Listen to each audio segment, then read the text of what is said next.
Let's see, I know how to play the E major scale, but what are the notes for it? I've got an E, and then I've got a, is that a F sharp or a G flat?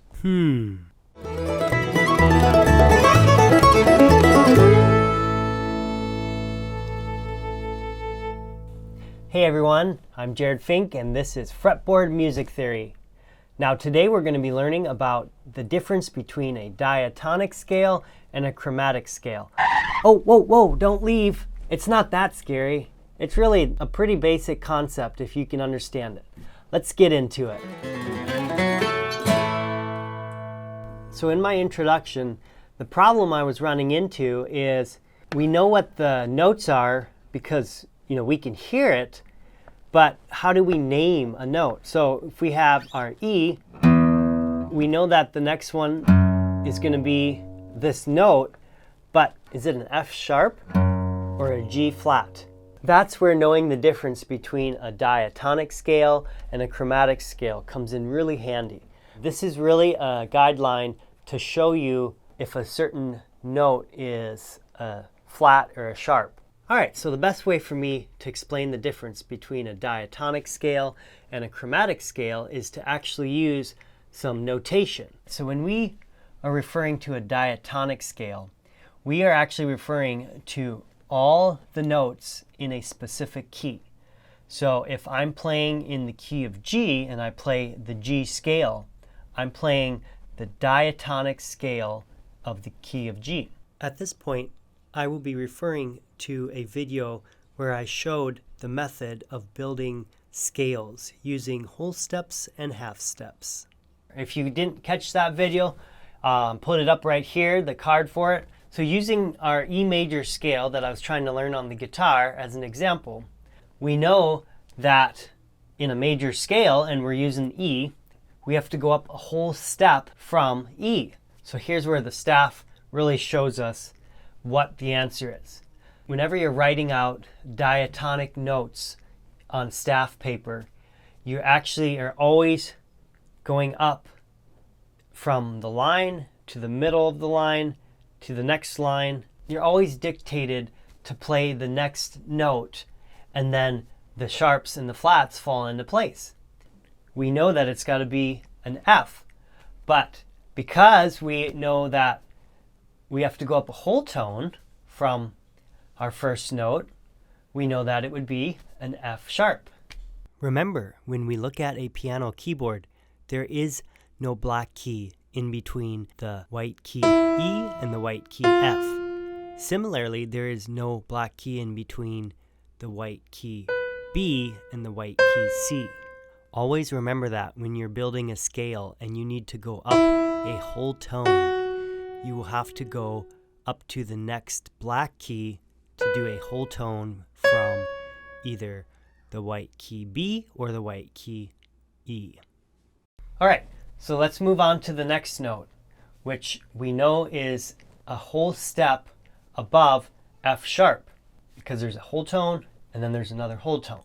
So the next one, again, diatonically, we know that we have to be on this line. Well, what's this line? This is a G.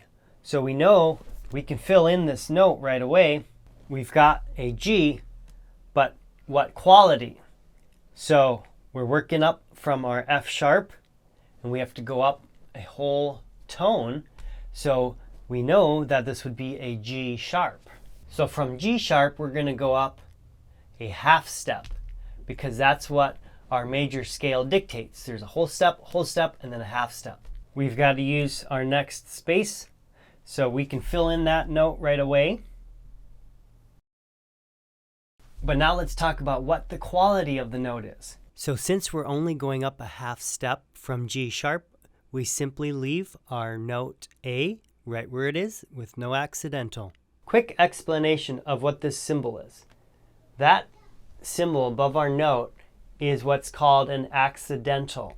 And that one tells us that note is sharp. So that symbol is a sharp, accidental. So when I write out a scale on the staff paper, I usually don't even worry about if it's a sharp or a flat. I just line up all the notes because diatonically we know that the notes are going to step up. Okay, so I've completed the rest of our notes, and now we just simply have to fill in the accidentals.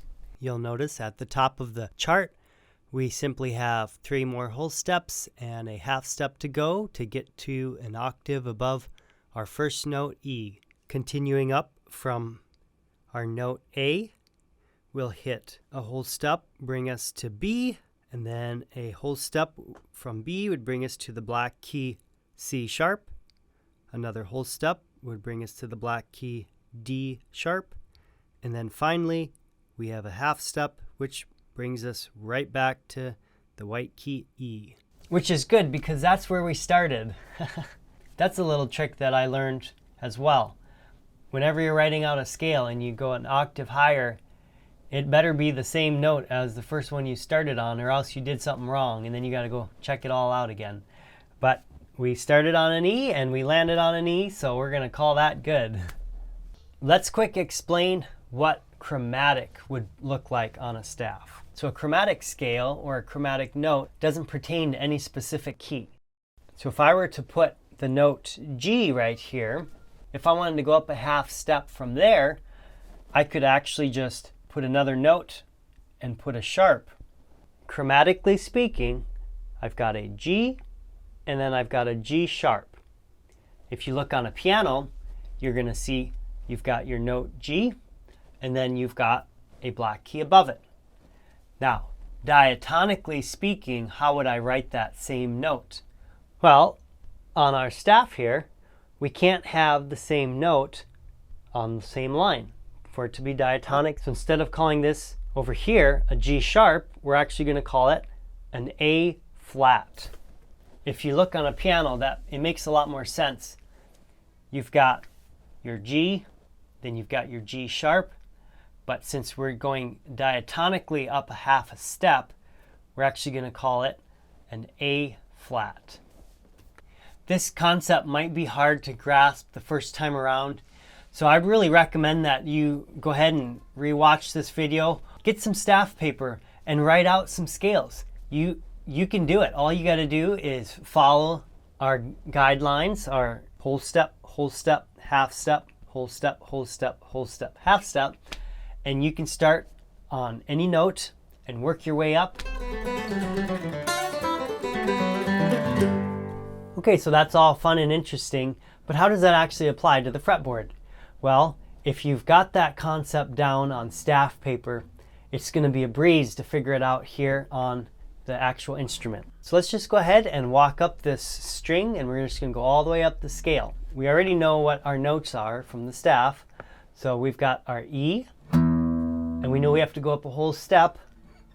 But again, thinking of the staff paper, the next note diatonically is going to dictate that we would call it an F. So we're going to call this note an F sharp. All right, going up a whole step, we would call that a G sharp.